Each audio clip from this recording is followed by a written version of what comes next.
Okay, hello and welcome everyone. Welcome to JFD Traders Tea Time with me, Darius Anucauskas. Today's the 14th of February 2020, so yep, welcome everyone. Welcome to this Friday's afternoon session where we're going to have a quick look at the markets and see what's happening with them right now, to maybe see a few interesting setups, for next week. But before we do that, as always, let's quickly have a read through our risk disclaimer. So, the content we produce does not constitute investment advice or investment recommendation, should not be considered as such, and does not in any way constitute an invitation to acquire any financial instrument or product. As always, a few seconds for you to read the rest and we can continue.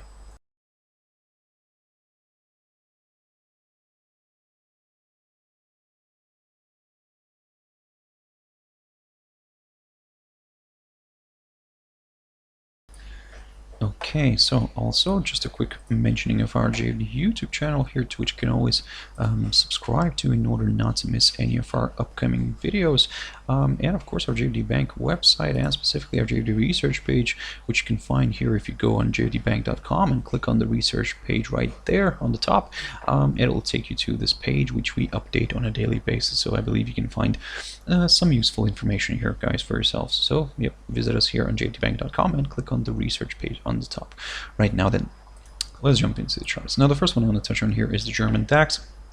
Now I talked about this one this morning, basically, and I was telling you guys to keep a close eye on this area, on the 13,758-59 territory, which where I was saying that the cash index at that moment was trading a little bit above that. So we did get a push higher, but not a significant one. So the index did create a new let me just zoom this one out. It create a new all-time high, which is around the 13,787 zone, roughly around there, and from which it kind of reversed back to the downside and is now currently balancing near this 13,750 zone. So again, don't get me wrong, even if we see a bit of a deeper move lower here, still, as long as it remains above this medium-term upside support line taken from the lowest point of August, still we will class any move lower as a temporary correction before another leg of buying. So for us to examine the downside, at least in the near term, ideally we would like to see a drop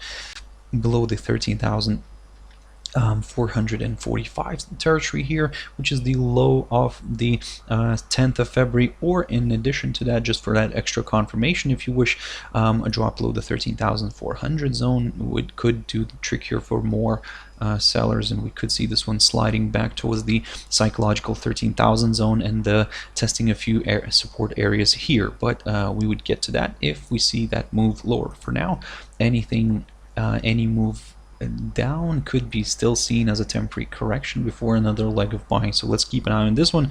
Of course, don't get me wrong, we still have the full US session to go through, so maybe we could get something out of that one. That's a little bit unpredictable for now, right now, because one day it rises, the other day it falls down. Of course, everything is due to the coronavirus right now, a very touchy subject for the equity markets right now. So in a way, keep your eyes on the DAX, and of course also keep your eyes on the cash index of the DAX. And after we get a close of the DAX, and we'll see if let's say if the US equities start rising, then we could see the cash index pushing higher, and maybe we could be getting ourselves a nice opening gap here on Monday, or opening gap to the upside on Monday. So again, this is a bit of speculation. For now, the way we could look at this is if we get a push above today's high, basically that's where we're going to be we'll start looking at higher levels, because this would confirm a forthcoming higher high, and yep, the sky's the limit for this one, because again, this is an all-time high for DAX, and all this kind of everything what's above the 13,787 level right now is an uncharted territory. So as I said, maybe it could find resistance near the 13,800, or it could even travel towards the psychological 14,000 level. Again, we'll consider those higher levels if we get a push above the recent high. Nasdaq 100. So it managed to reach a new all-time high, and it managed to reach this area. And let me just quickly put this one on the chart. So it managed to reach the area near the 9,636 zone. So looking at the cash index right now, we can see that the price is a little bit on the downside, is declining, but it's still above yesterday's close. So basically it's still below the all-time high, but above the yesterday's close. So in a way, it's going to be a tricky one today. The way you could just look at this one is if we get a clear break above the yesterday's high, or in other words the all-time high, then yes, this would confirm a forthcoming higher high, would confirm a new all-time high, and well, again, it's again with the same story with the with the DAX. The sky's the limit for now, and it's really difficult to find a good area of resistance. Maybe it could be the 9,700, or maybe it could travel further north. The big question here is, of course, can it reach psychological 10,000 level this year?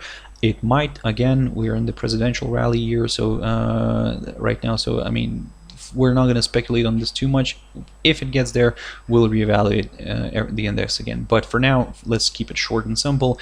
Let's see if this can break above the yesterday's high, then yes, we will aim for higher levels. In terms of the downside, now this is where it could become a little bit more interesting, because don't get me wrong, overall we're still trading above this medium-term upside support line taken from the low of the 3rd of October, or in other words, the lowest point of October. So this upside line here continues to keep or continues to show the trend. So it is currently to the upside, but if it's, let's say, we start seeing a slide below the 9,373 zone here, then yes, we could consider a larger correction to the downside, and but again, the downside might get limited near this upside support line. So it's, like I said, from the very short-term perspective, or from the short-term perspective, that's the target. That's our target, the upside line. But only we'll consider that if we start seeing a drop below the 9,373 zone. So this is, or actually, should I say, this is from where we could get a little bit more comfortable, because we will start considering lower areas if we get a drop below this area right here near the 9,493-94 zone. So or we can round it up towards the 94 here.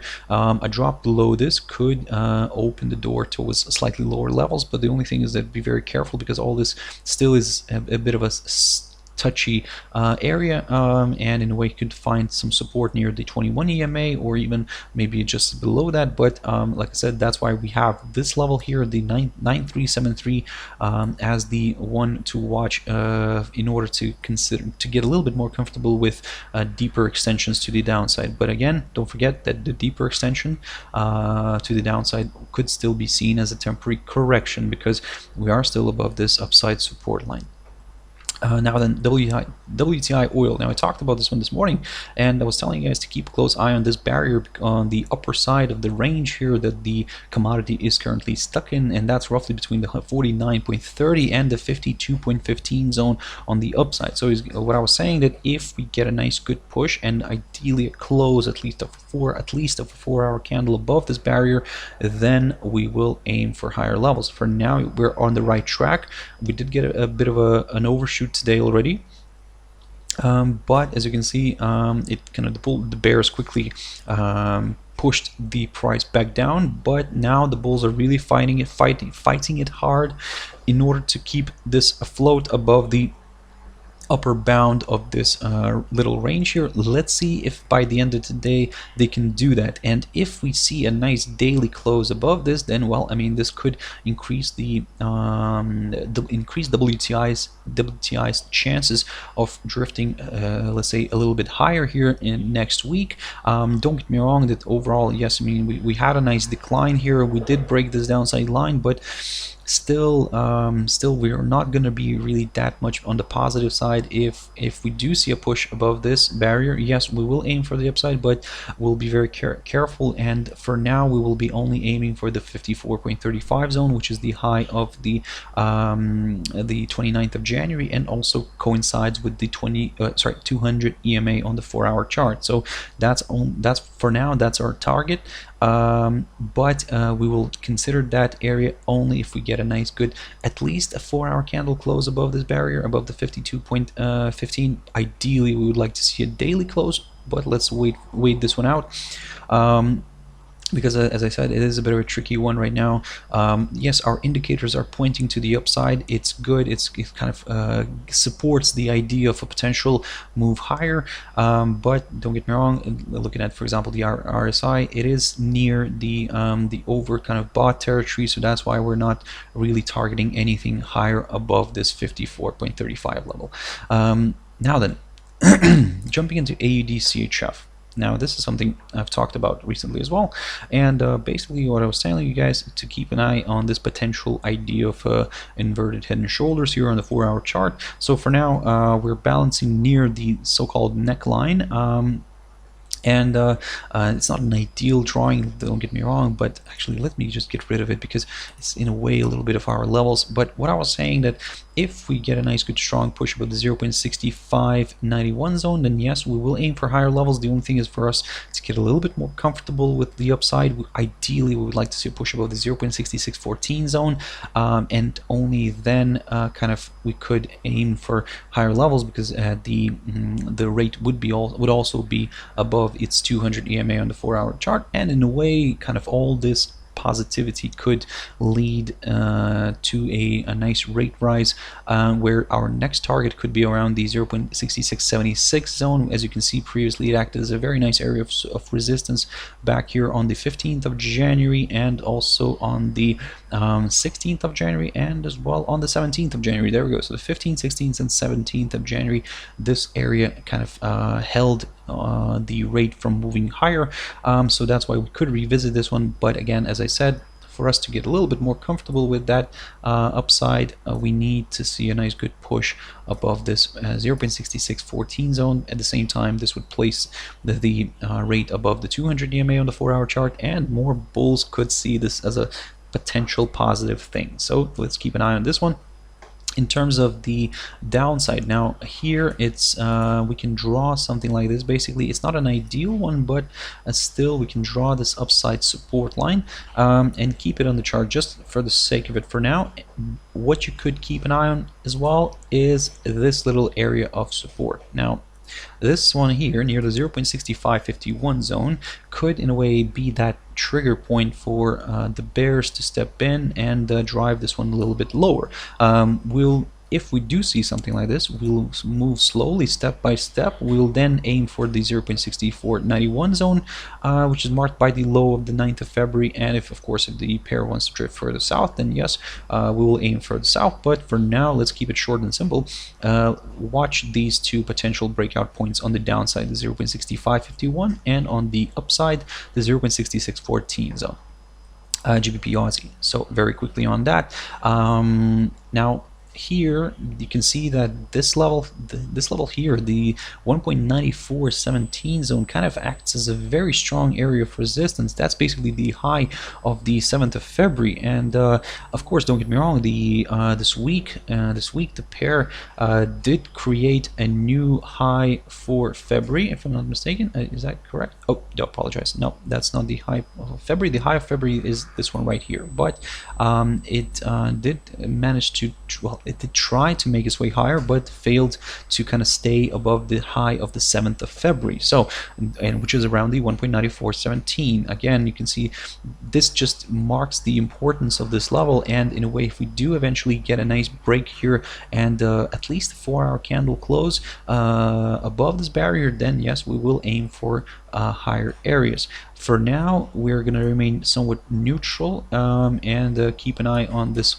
level, on this barrier, and in case this continues to hold and the rate starts sliding. Now, in terms of the downside, now the downside is also a little bit tricky, because overall we're still above this upside support line taken from the low of the 24th of December, but given the fact that we or should I say the pair has distanced itself quite a bit from this upside line, there is a lot of room. There is a lot of room for it to kind of correct lower and drift lower here. How we could play this one out is, for now, from the very short-term perspective, keep your eyes up, not on this one. Let me just grab this. Let me just recycle this line here. We can keep an eye on this little short-term tentative upside support line taken from the low of the 6th of February, or in other words, the lowest point of February. So we have this line, even if it drifts lower here, still let's say will remain, let's say, neutral, even if it drops below the 1.9320 territory, because all this is still a very tricky area. But if it starts breaking this upside line and falls below this key support zone near the 1.9215, now as you can see back here on the 10th of February, and of course this week as well, how well this area held the rate from dropping lower. So for example, for now, that's why we'll keep an eye on this 1.9215 zone. That's going to be the level for us from which we could consider lower areas. If it drifts lower here up until this upside line, all this is going to be somewhat of a neutral one for us. But if it gets above the 1.9417 zone, let me just quickly mark this on our chart, this one right here, then yes, from here we will we'll get a little bit more comfortable with higher areas. With the downside, that's the level that I was talking about. That's the break of which we need in order to consider slightly lower areas, and consider this downside move, which could get limited near this upside support line taken from the low of the 24th of December. So something for you guys to keep an eye on. Very interesting pair, could present itself with a nice opportunity, but again, don't rush into this yet. USDCAD. Now, this one here is, well, it's a little bit tricky. Overall, yes, we are still trading above the upside support line taken from the low of the 7th of January. But recently it started drifting lower after it found resistance near the 1.3328 zone, roughly around here, and it started drifting lower. So this week basically it reached this level and moved lower, and kind of, it's a bit of a mess, I would say, but the overall kind of short-term, should I say, actually it shouldn't use the word overall, but the short-term trend right now is more to the downside. And of course, don't get me wrong, this down move, yes, could continue, but it might get limited near this short-term upside support line taken from the low of the 7th of January. So something to keep an eye on, guys, something to consider. Of course, for now, yes, it seems that the bears are dictating the rules for now. But be very careful. As you can see, the rate is currently getting held near this 1.3231 zone. If we get a drop below this, this would confirm a forthcoming lower low, and yep, we could start aiming for the 200 EMA or the this upside support line. Currently, the rate is getting held by this 1.3231 and the 100 EMA here on the 4-hour chart. So again, for now, guys, be very careful. We need to see a drop below this level before considering a deeper move lower. EURUSD. Very quickly on this. So this is what I talked about this morning, and basically what I was saying, that if given that we already had a decent decline, we had already a strong move lower where the pair overcame the low. Initially it overcame the lowest point of October, or in other words the lowest point of 2019, which was around the 1.0878. Then it drifted further south and tested, and let me just jump into a daily chart on this one very quickly. It tested this area here near which is the low of the 11th of May. So it tested that level. Very good, very nice, but it did overshoot it a little bit, but didn't quite reach the low here that we had of the 18th of April 2017, and that's around the 1.0863. And let me just jump back into a 4-hour chart very quickly on this one.